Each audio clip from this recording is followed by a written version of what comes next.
does one do with all this hair? I can move it to this side. That works. It's hard to do my hair, let alone my makeup, when you work 2 jobs, 7 days a week. A bun will do.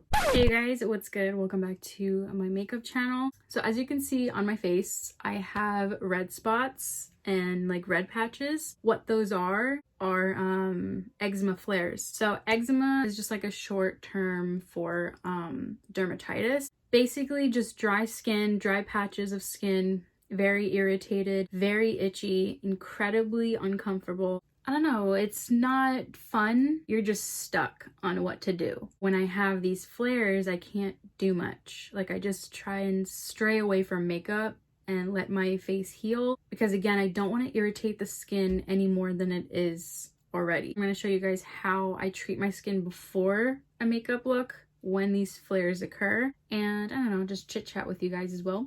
So I will get up close and I'll show you guys. Right here, as you can tell, is extremely irritated. I can feel how dry it is and it's almost like scaly. This part's not that bad, it's kind of healing.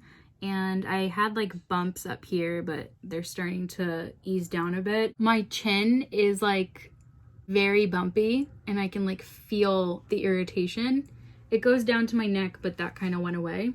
I've had to deal with this for like 5 years now, and when I was younger I used to have really bad skin issues. What your eczema is not you. It's what's happening to your body and your skin. Something that I've had to come to terms with is to accept that this is what's going on and to just find a solution or find something that can bring me relief. Also, just try to be more gentle with myself and not let it affect me mentally. No type of skin issue, especially on your face where it's visible to other people, is going to be comfortable. I do highly recommend seeing a dermatologist because I'm not a professional. Okay, so the first one that I use is by Aveeno. It's just a moisturizing lotion. This has oatmeal in it and it moisturizes for 24 hours.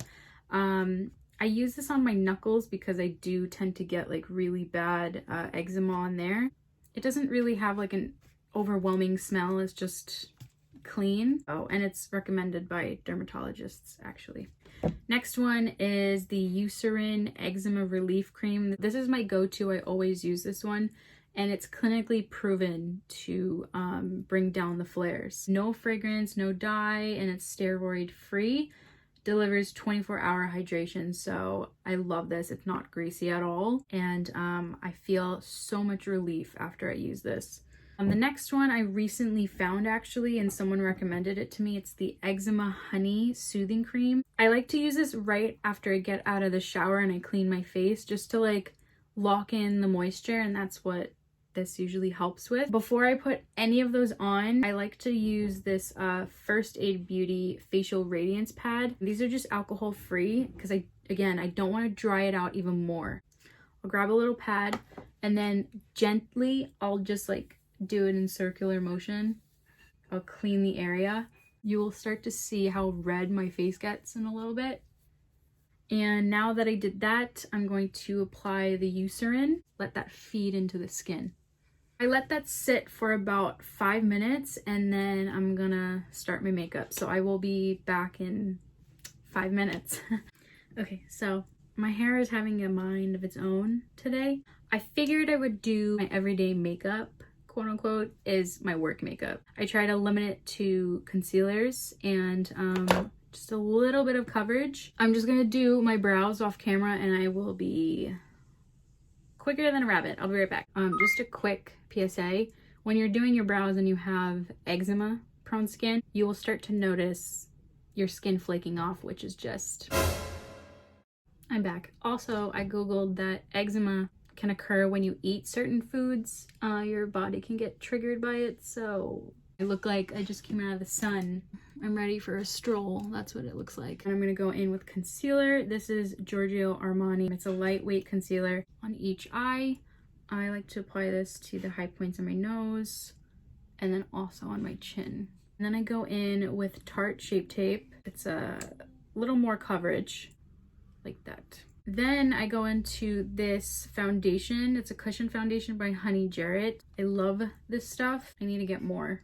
Looks like that. I grab my beauty blender or whatever blender that you like, and I mix it with the concealer. You can use any concealer, one light coverage and one high coverage. And we blend it out. And if you see bumps underneath the foundation, it's okay. Just be gentle. Be gentle with yourself. If you want, you can use a foundation or concealer that's fragrance free. It's whatever you prefer and what works for your skin. That Eucerin underneath the makeup, it kind of blockades the foundation from seeping into my skin fully. I don't like to put blush on because I feel like the eczema flares, they're still there. I'm putting on light coverage. It looks more like radiant because the natural flares are coming out. So I'm not like fully hiding them, if that makes sense. I try not to be embarrassed by them. I try to use the eczema flares as a way to add it into my beauty routine. I'm feeling a little pale, so I'm gonna use this bronzer stick by Trestique. I said I'm gonna put like light makeup, and here I am with the contour stick. Can you guys see me blending the bronzer into the eczema flares? The blush you never knew you needed. Eczema, the new blush. Okay, then I go in with powder. This is very loved. For some reason, this is just a great powder, and it does what it says. It airbrushes your skin. Airbrush Flawless Finish, Charlotte Tilbury. Tilbury, you say. And I just apply it under my eyes. Tilbury. All right, enough. Honestly, my skin's looking good. Occasionally, I will see a little bit of dry patch here and there. I don't want to do anything crazy on my eyes. I'm going to go for like a peach tone. Loving this Natasha Denona palette. To that color right there with a fluffy brush by Luxie. This is the 241 brush. All over my lid and in my crease. The reason I chose this color is because I want to distract from my skin as much as possible, and also creating kind of like this soft smoky look, but very simple. It's like just swipe it and then go. Okay, so I'm going to take this NARS Orgasm blush. I'm not going to put it on my face or my cheeks. I'm going to take my ring finger and I'm going to apply that to my lid. I want like a little bit of shimmer, but like a blush color on my lid. I'm putting more attention to my eyes. I'm going to take this Ofra highlighter in Rodeo Drive. This is one of my favorite highlighters, and I'm going to apply that to the inner corner of my eye. It helps me feel better because I know like once I have the focus on up here, it's less on my skin, which is what I'm trying to go for. Going in with mascara, this is Revlon So Fierce. Is so good.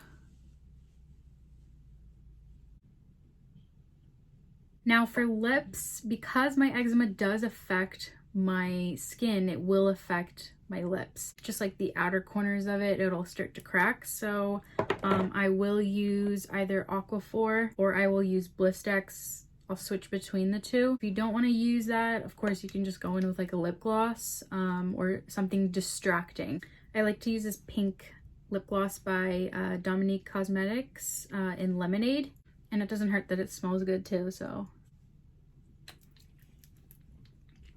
that's it, we're done. That is it, you guys. That is my eczema prone makeup look. It's not too crazy. I try to keep it just minimal and effortless. The Eucerin is just working its magic.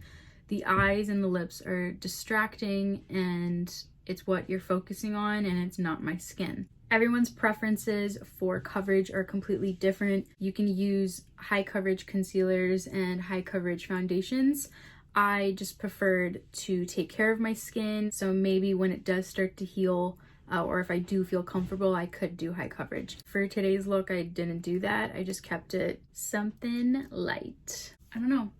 I like it. I hope that you guys like it. And definitely let me know if you guys try this or you have a similar makeup technique routine for your skin.